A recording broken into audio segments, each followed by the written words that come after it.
Afrozik.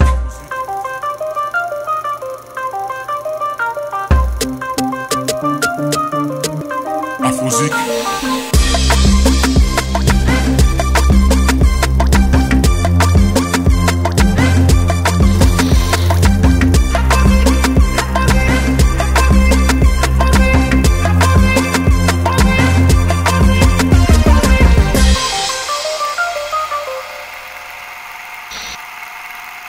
Sans plus tarder, j'essaierai d'être un peu plus bref pour vous expliciter avec moins de détails de quoi il s'agit nécessairement du projet Trio du Monde.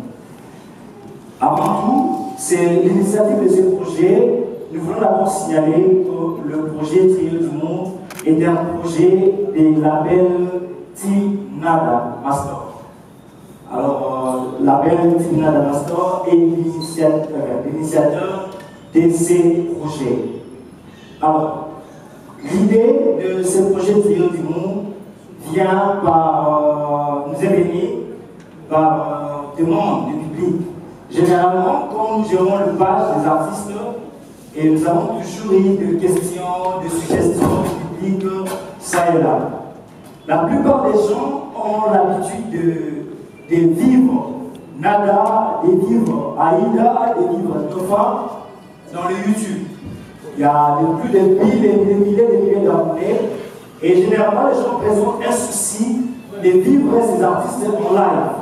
Et les questions sont posées à tout moment dans nos pages.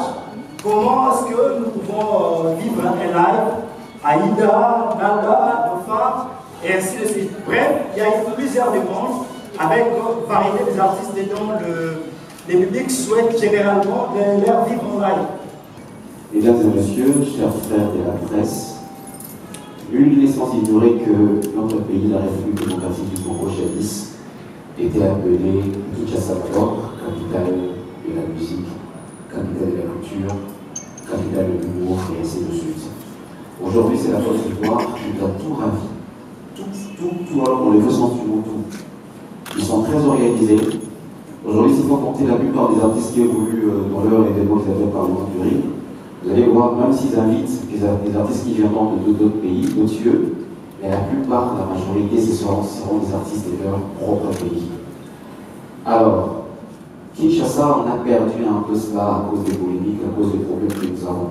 Parce qu'on se dit, le gouvernement est démissionnaire face à ce que nous, les artistes, nous présentons dans le pays. Ok?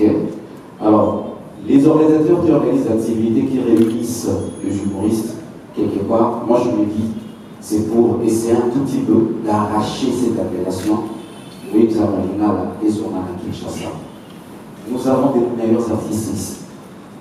La RDC, il y en a plein. Le festival de Ségaté a bien commencé, je ne sais pas, en détail, où il y a eu parce que bon, le concepteur continue la politique.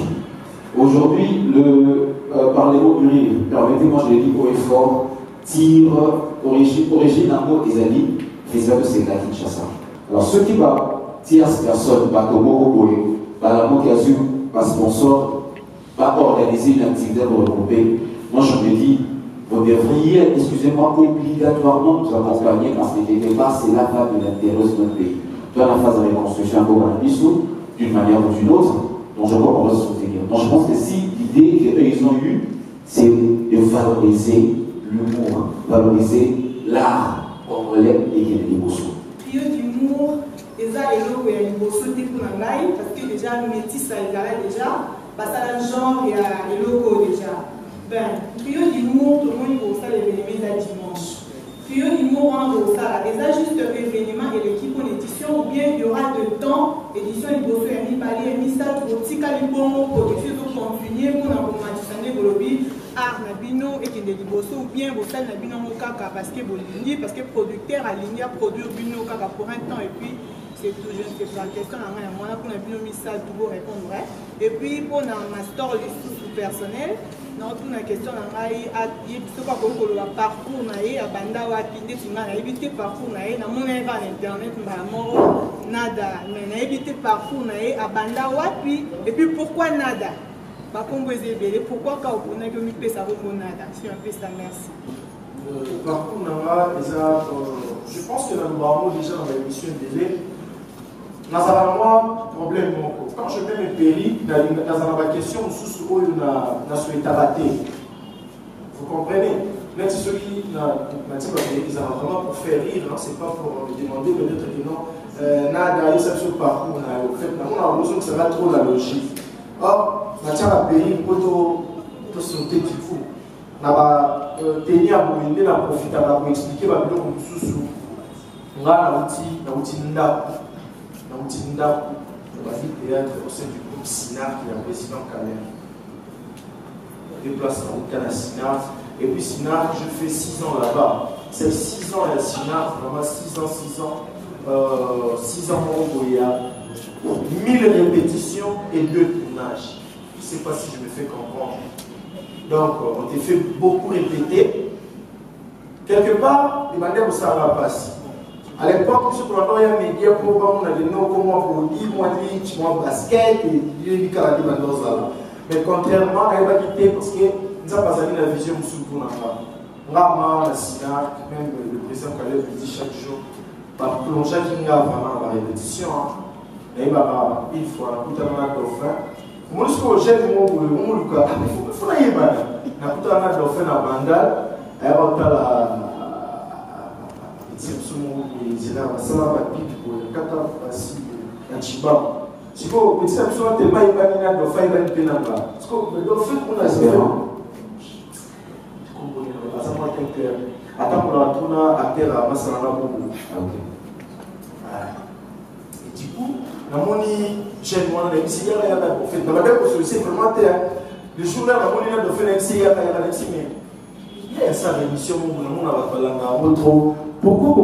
pourquoi pas représenter Naïe pour aller caper l'émission Naïe? Mon cher est là présent, elle peut faire. Naïe, à l'époque, si vous voyez, il y a bon, il y a un point. Non, ça a tout seul en quittant. Naïe va lui péter, ce qu'il y a en qualité de poids. Le fatalama, Maxinga, elle a aussi Mastor, qui Mastor. La vie de Fernet, il y a aussi invité la bonne. Et puis, moi j'étais allé un peu très loin. Au lieu de me faire faire, moi j'avais bien invité les balles que ça va vite fait. Moi, on proposé pas y a un il y a le roi, je m'en fous. Je m'en vais dans la salle, là, quand même, on peut la forme, c'est dans le tout cas. Parce qu'on tout en besoin de formalité. De la semaine de faire, il y a pas un invité. Le but de faire la talana, attendez la main dans ma politique, de la talana. Donc, avec tout 1000 questions, à tout va dar moitié réponse. Pour avoir un peu moins encore raté, est-ce qu'on va ok, soit il y a une numéro, la manière de les rapports, à parler à la matière. Réponse à l'INTA. À savoir, en fait, j'étais au sein du groupe SINA. Dans 6 ans, on a beaucoup de répétitions. Et on a sali pour soleil, le master, où ils allaient l'eau. La première pour l'accès pour soleil. Moi j'étais avec normalement ça m'a la Duchesse, la Anse, que je salue en passant. Il y a tout le temps parce que quand ça va dans la Duchesse, master. So il y a une Duchesse, Duchesse peut être dans Mike. Aussi, il y a une relation qui voit un master avec so. Na collègue na master, na yélo master. Mon master, je me suis dit que Thomas de Marika, on a échoué là, on a la carte, des photos liées à tout femme, on a tout passé journée, c'est ce qui s'est passé. Mais, on a une répétition. Pourquoi? Parce que déjà, on a ce starté, mais chaque jour répétition. Et les lots, on a la latina, on a joué, et ça va fouiller à la répétition là-bas. Dans les artistes à l'unité. Groupe Nanga, les gens qui ont 7 ans. La SINAC, la salle 6 ans. Allez-y comprendre. Dans les artistes, il y a l'éloté. Donc, ils ont par contre, c'est le groupe SINAC et le groupe Soleil, point bas. À ta politique, au fil du président, nous avons commis pour un ordre. Le roi, le roi n'a le nom de faire. Ah, pourquoi nada? Ok. Nada parce que, et puis, folie à jouer nada pour RIE et bima par un Congo. Congo, je pense que tout ce pays portugais, nada la Syrie n'a portugais. T. Donc, il y a un peu déjà. Il y a un peu de passe. Donc, oui, ça va être le moment où il était influencé Singapour. Nada. Donc, ça ne va pas bouillir. Donc, je n'accepte rien. J'ai fait que refuser. Et c'est Nada qui dirige. La scène, en tout cas, ça a vraiment un monopole à parole, quoi. C'est ça. Merci beaucoup. Une grande surprise, tout le monde a été bon. Pourquoi ils ont mis dans la fan parce que le trio, tout le monde a affiché, tout le monde a mis la photo. Tout le monde a suivi notre podium. Merci, merci. Au fait, l'on a mis le Baïza, vous êtes la responsable. Vous êtes la responsable. Notre sœur n'a évité ce qui empêchement ni les yeux. En fait, moi aussi j'avais d'autres chats à fouetter, mais sinon, Père Namoni, en fait, organisation de Nabiso, mon jour, autre, une série de photos là. J'ai tout laissé pour il fallait vraiment se présenter. Père Namoni peut-être eu empêchement, peut-être mais du moins elle était informée. Au moins, elle tout le barabak, le Congo, ils ont avancé. C'est par là qu'on doit tirer peut-être des conseils. Mon jour, on se sur le fan, non, artiste, on a une comédienne, on va coacher et tout. On coach à peine dans la comédie, on a dit non, vous voyez que nous sommes sur le bagage salaire monté et que prochainement on va passer par décision. On a respecté la parole, on a respecté. Cela ne veut pas dire que ma sœur a la terre aux hommes. Mais sinon, il fallait vraiment à la ligne.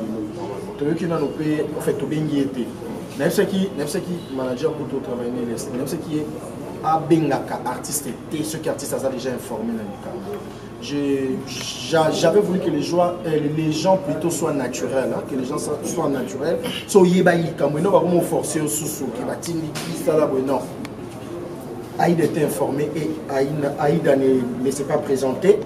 Il faut vraiment yendaye balikamba expliquer biso. Nga jusqu'à présent, na conseiller mutu benga to do fo za gite pour anina no za gite. Mutu ayate a été. Biso nyon c'est tout ça qui informé. Bon c'est ça.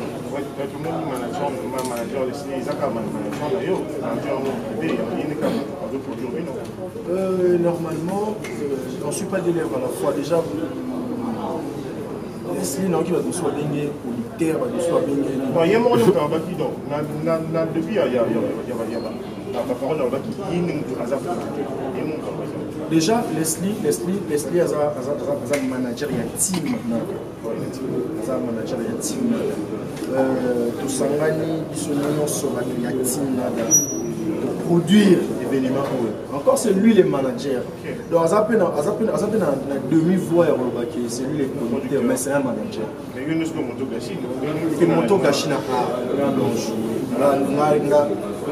en fait non chapeauté ni non chapeauté on ça c'est que partage pays comment partage à mon manière là et surtout on a envoyé non à Simba na on raté là mais ba fan na ba betara makuru ba sepela là la bien en fait ba fanatique na ba kulingana da ngene satnuka kibuya et béni le 11 avril c'est dimanche oui parce que boyo Canada na mon voici et puis ça dit monsieur le même bomba parce qu'on se soutient tellement nos fans na ba yo raté fou ba yo comme jour oyo za da na idée na mon pas mais oui bon, en fait, ils ont déjà enregistré. Yamani nyamani kala kumae. Yamani nyamani kala kumae. E waka. Et tonton moi c'est gana de sur commune waka ozali pa wera.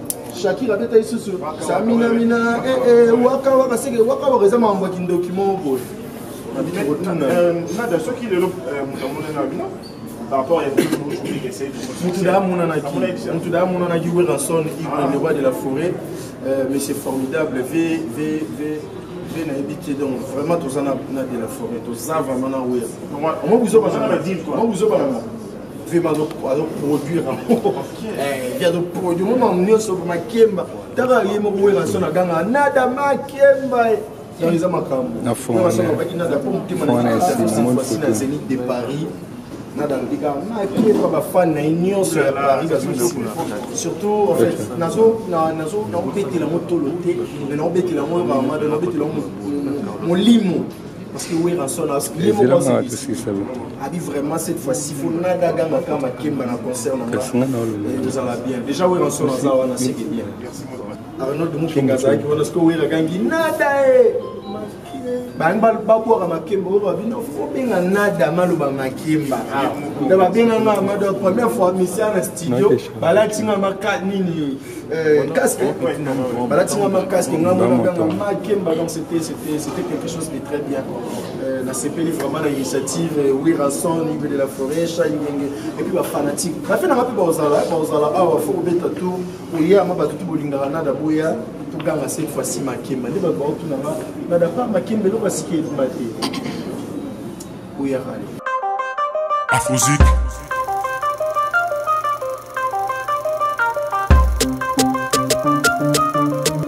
Afrozik